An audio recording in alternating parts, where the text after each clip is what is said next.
भारतीय क्रिकेट में ऐसे कई क्रिकेटर हुए हैं जिनका करियर भले ही लंबा ना रहा हो, लेकिन उन्होंने अपनी छाप पूरी दुनिया पर छोड़ी है। उत्तर प्रदेश के मेरठ में जन्मे रमन लांबा भी उन्हीं में से एक क्रिकेटर रहे हैं। रमन लांबा ने जब क्रिकेट की दुनिया में कदम रखा तो हर कोई इस स्टाइलिश क्रिकेटर का फैन बन गया। रमन लांबा इतने हैंडसम और डैशिंग थे कि उनके बॉलीवुड के हीरो भी फेल थे। उनकी लाखों लड़कियां दीवानी थी। हालांकि इस भारतीय क्रिकेटर को आयरलैंड में अपनी मोहब्बत मिली। भारत के लिए 4 टेस्ट और 32 वनडे खेलने वाले इस स्टाइलिश क्रिकेटर ने महज 28 साल की उम्र में ही दुनिया को अलविदा कह दिया था। क्रिकेट के मैदान पर सिर में गेंद लगने के कारण रमन लांबा की मौत हो गई थी। रमन लांबा की भारत में लाखों लड़कियां दीवानी थी, लेकिन रमन का दिल आयरिश लड़की पर आया था। 1990 में आयरलैंड में किम को देखते ही रमन को उनसे पहली नजर का प्यार हो गया था। रमन की पत्नी किम ने एक पुराने इंटरव्यू में बताया कि रमन आयरलैंड में मैच खेल रहे थे। मैं भीड़ के बीच मैच देखने आई थी। हम दोनों की नजरें टकराईं और रमन मुझसे बात करने आए थे। हम दोनों को ही लव एट फर्स्ट साइट हुआ था।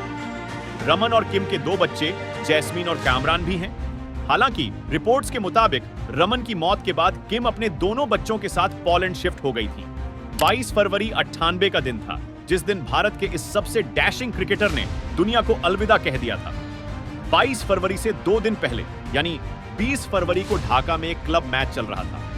रमन लांबा बिना हेलमेट के फॉरवर्ड शॉर्ट लेग पर फील्डिंग कर रहे थे। बल्लेबाज मेहराब हुसैन ने पुल शॉट खेला और गेंद उनकी कनपटी पर लगी। ऐसा कहा जाता है कि रमन लांबा को हेलमेट पहनने के लिए कहा गया था, लेकिन उन्होंने सोचा कि इसकी जरूरत नहीं है, क्योंकि जब उन्हें फील्डिंग के लिए उस जगह भेजा गया तो ओवर की केवल 3 गेंदें शेष थीं। शॉट इतना भयंकर था कि गेंद रमन लांबा के सिर से डिफ्लेक्ट होकर विकेटकीपर खालिद मसूद के ग्लव्स में पहुंची।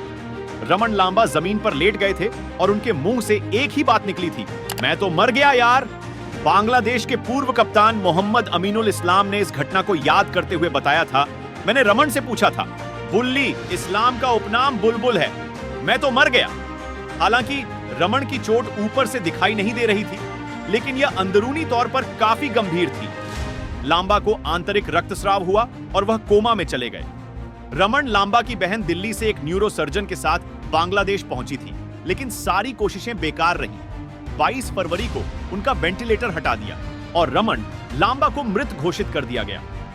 रमन लांबा की बहन ने डेक्कन हेराल्ड को दिए एक इंटरव्यू में कहा था कि सही से इलाज नहीं करने की वजह से रमन को अपनी जान गंवानी पड़ी। उन्होंने कहा कि रमन को पहले ही बड़े हॉस्पिटल ना ले जाकर नर्सिंग होम में ले जाया गया था। इसके बाद उन्हें सरकारी अस्पताल में रखा गया, जहां वह बिना ऑक्सीजन के थे।